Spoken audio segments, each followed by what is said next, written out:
বিসমিল্লাহির রহমানির রহিম। আসসালামু আলাইকুম ওয়া রাহমাতুল্লাহি ওয়া বারাকাতুহু। আজকে রান্নার মধ্যে নিয়েছি কই মাছ এবং জালি কুমড়া মাখা মাখা ঝোল রানবো এবং গরুর ভুঁড়ি দিয়ে এই কালা বেগুন আর সাথে একটা আলু দিয়েছি। দেখতে থাকুন। রান্না করতে ফিরে ফিরে আসলাম, ক্যামেরায় মশলাগুলো কষিয়ে নিলাম। রান্না করব গরুর ভুঁড়ি অথবা বট দিয়ে কালো বেগুন, সাথে আমি একটা আলু নিয়েছি। এবার ঢেলে দিলাম কষানো মশলার মধ্যে। বেগুন এবং আলুগুলি একটু কষিয়ে আসছি, আবার দেখুন ফিরে আসলাম। অল্প সময় কষানোর পরে ভেজিটেবলসগুলো এবার আমি দিয়ে দিব গরুর বটগুলো। আগে রান্না করা অল্প রয়ে গেল খাবার পরে গতকালকে, তাই দিয়ে আজকে ভিন্ন স্বাদের একটি তরকারি রান্না করে নিলাম। এতে খুব সুস্বাদু।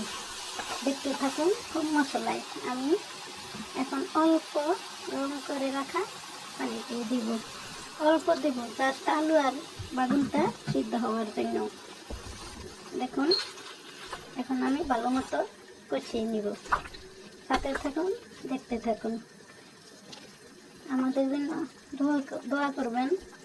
আমি একটু অসুস্থ, আজকে আমার হাজব্যান্ডের জন্মদিন। সবাই আমার হাজব্যান্ডের হায়াতে বা সুস্থতার সহিত থাকার জন্য একটু দোয়া করবেন প্লিজ। ক্যামেরায় কই মাছগুলো ভাজি করা হয়েছে আর আমি কই মাছগুলো জালি কুমড়া দিয়ে মাখা মাখা ঝোল পাকাবো।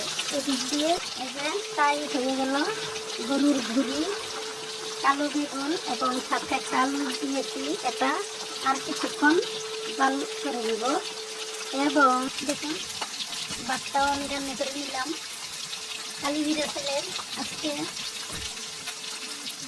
দেখুন গরুর ভুঁড়িটা রান্না করা শেষ এবং ক্যামেরায় সাথে ঝুল দিলাম কলমি শাক, সাদা ভাজি করে দিলাম। একদম তেল মশলা খুব কম, কয়েক ফুটা তেল দিছি। জাস্ট কাঁচামরিচ, নাগামরিচ, রসুন, একটু পেঁয়াজ কুচি, যথেষ্ট। আলহামদুলিল্লাহ, ইটস মাই ফেভারিট কলমি শাক। দেখতে থাকুন। এদিকে বসিয়ে দিলাম চাল কুমড়া বলেন আর জালি কুমড়ো বলেন।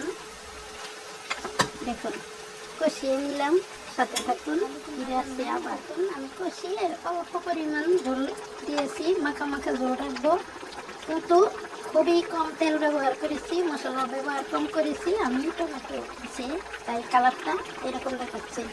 এবার আমি দিয়ে দিব ভাজি করা কই মাছ। একে একে বেশি দেবো না, যেহেতু কই মাছ অনেক কাঁচা ভয় লাগে, লাস্ট ফ্লেভারটা উঠবে। আপনারা যেভাবে ইচ্ছা খেতে পারেন, তবে কই মাছের ভাজি অথবা টমেটো দিয়ে আলু দিয়ে সাথে কই মাছের মাখা মাখা ঝোল খুব টেস্ট। আপনারা খাবেন। আপুরা ভাইয়ারা, আমার ভিডিওটি যদি কোনো অংশে আপনাদের পছন্দ হয়ে থাকে, ভালো লেগে থাকে, please give subscribe, like, comment and you can share. দেখুন অল্প সময় আজকে রান্না করছি, ব্যস্ত ছিলাম, জীবনটা অনেক কঠিন পার করতেছি, কারণ আমি অসুস্থ। একটু দোয়া করবেন।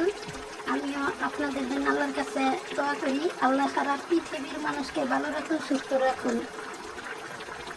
Thanks a lot again. আসসালামু আলাইকুম রহমতুল্লাহি ওয়া বারাকাতুহু। আল্লাহ হাফেজ।